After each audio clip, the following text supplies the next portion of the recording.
सदगुरु, जब लोग कहते हैं कि वो प्रेम में हैं, उन्हें लगता है कि ये बिना शर्त प्रेम है, मगर फिर भी अधिकांश मामलों में वो असफल रहता है, उससे खुशी नहीं मिलती। तो सदगुरु, बिना शर्त प्रेम वास्तव में कब संभव है? देखिए, प्रेम शब्द का मतलब है आपको प्रेम का अनुभव अपने भीतर भावनाओं की कुछ मिठास के रूप में होता है। या तो इस व्यक्ति को देखकर या उसे देखकर या उसे देखकर, हम नहीं जानते कि कौन आपके अंदर इस चीज को प्रेरित करता है। इससे कोई फर्क नहीं पड़ता कि इसमें आपकी मदद किसने की, मगर मुख्य रूप से ये आपके अंदर हुआ है ना। ये सिर्फ आपके भीतर हुआ या ये हवा में मौजूद था? मैं इस बात को साफ करने की कोशिश कर रहा हूं। दोनों जगह हुआ। वाकई वो हवा में था? नहीं, ये सिर्फ आपके भीतर हुआ। शायद आपके भीतर जो हो रहा था वो इतना उल्लास से भरा था कि आपने उसे हर जगह देखा। आप प्रेम में हैं, इसलिए आपको लगा कि फूल आपके लिए खिले, पक्षी आपके लिए गा रहे हैं, बादल आपके लिए तैर रहे हैं। ठीक है, मैं सारा रोमांस खत्म नहीं करना चाहता, ठीक है, मगर असल में ये आपके भीतर हो रहा है। ये बहुत अच्छा है कि आप भावना की ऐसी मिठास का अनुभव कर रहे हैं जो किसी ने प्रेरित की है।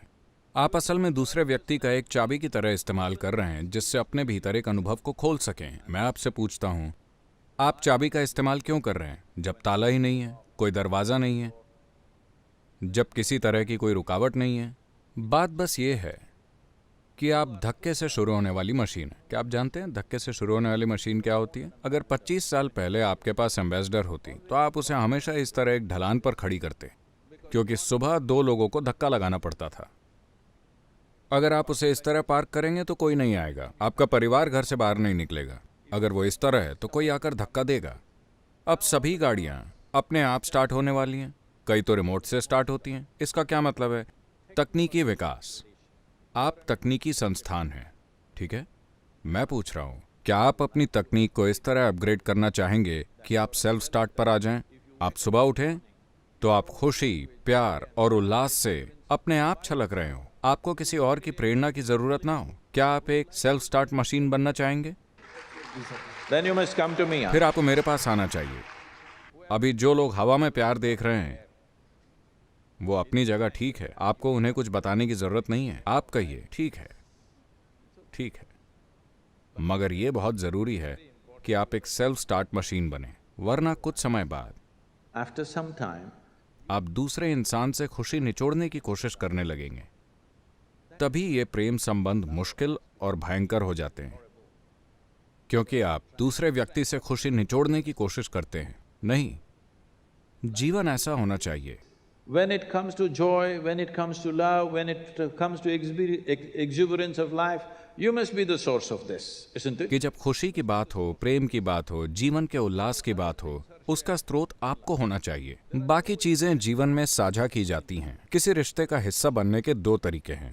पहला है कि आप किसी से कुछ निचोड़ना चाहते हैं, दूसरा तरीका है कि आप किसी से कुछ साझा करना चाहते हैं। ये 2 तरीके हैं। अगर आप साझा करने निकले हैं तो आपका जीवन अच्छा होगा, अगर आप निचोड़ने निकले हैं तो उनके नल बंद कर देने पर सब कुछ भयंकर और बुरा हो जाएगा। आपने ऐसे लोगों को देखा होगा जो सोचते थे कि वो जबरदस्त प्रेमी हैं। ऐसे कई लोगों के लिए स्थितियां कितनी बुरी हो जाती हैं, इसलिए नहीं कि उनमें कुछ गलत है, बस इसलिए क्योंकि आपने गलत कदम से शुरुआत की, ये सोचते हुए कि ये इंसान मेरी खुशी का स्रोत है। नहीं नहीं नहीं, खुशी या दुख, उसका स्रोत आपके अंदर है, आया ना? वो खुशी हो या दुख, स्रोत आपके ही भीतर है। तय आपको करना है। अगर आप एक खुश मिजाज इंसान हैं तो वो भी आपके साथ रहना चाहेंगे। अगर आप दुखी हैं तो वो कुछ समय तक आपको झेलेंगे। क्या मैं एक चुटकुला सुनाऊं, आपको चलेगा? एक दिन शंकरन पिल्लई What happened? शाम को एक पार्क में टहल रहा था। सूर्यास्त का समय था।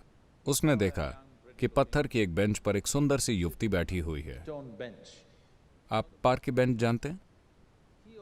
वो भी जाकर उसी बेंच पर बैठ गया। कुछ समय बाद वो थोड़ा पास खिसक गया,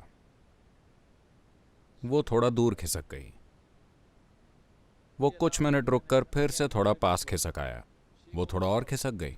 फिर से वो पास खिसका। अब लड़की के लिए खिसकने की जगह नहीं थी क्योंकि वो बेंच के सिरे पर थी। उसने उसे धक्का दिया। तब वो 2 मिनट रुका, सिर्फ इसलिए कि सूरज सही एंगल पर आ जाए। फिर वो घुटनों पर बैठकर बोला, मैं तुमसे प्यार करता हूं। मैं तुमसे इस तरह प्यार करता हूं जिस तरह मैंने जीवन में किसी से नहीं किया। आप जानते हैं, औरतें प्यार के लिए बेवकूफ बन जाती हैं। और सूर्यास्त हो रहा था। अगर दोपहर होती तो वो एक भी बात पर भरोसा न करती।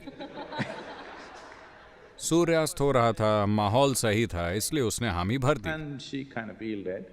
Nature took over, things happened between them. प्रकृति हावी हो गई, उनके बीच चीजें हुई। फिर उसने घड़ी देखी, रात के 8 बजे। वो उठा और बोला, मुझे जाना है, मुझे जाना है। वो बोली, तुम कहाँ जा रहे हो? तुमने कहा कि तुम मुझसे प्यार करते हो। वो बोला, मेरी बीवी इंतजार कर रही है, मुझे जाना है। तो आई लव यू का मतलब बहुत से लोगों के लिए ऐसा होता है। क्या आपने सुना है, खुल जा सिम सिम। आप कुछ पाना चाहते हैं। हो सकता है कि आपकी जरूरतें शारीरिक, मानसिक, भावनात्मक, आर्थिक, सामाजिक या पता नहीं क्या क्या हों।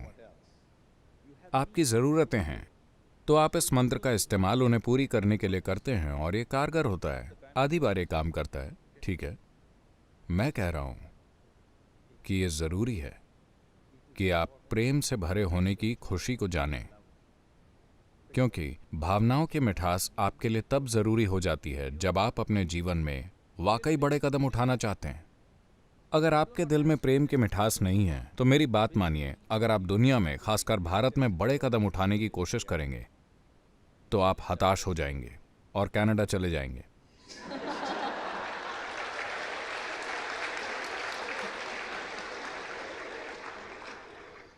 कनाडा में आपको सिर्फ मूस मिलेंगे, देश के ज्यादातर हिस्से में तो ठीक है।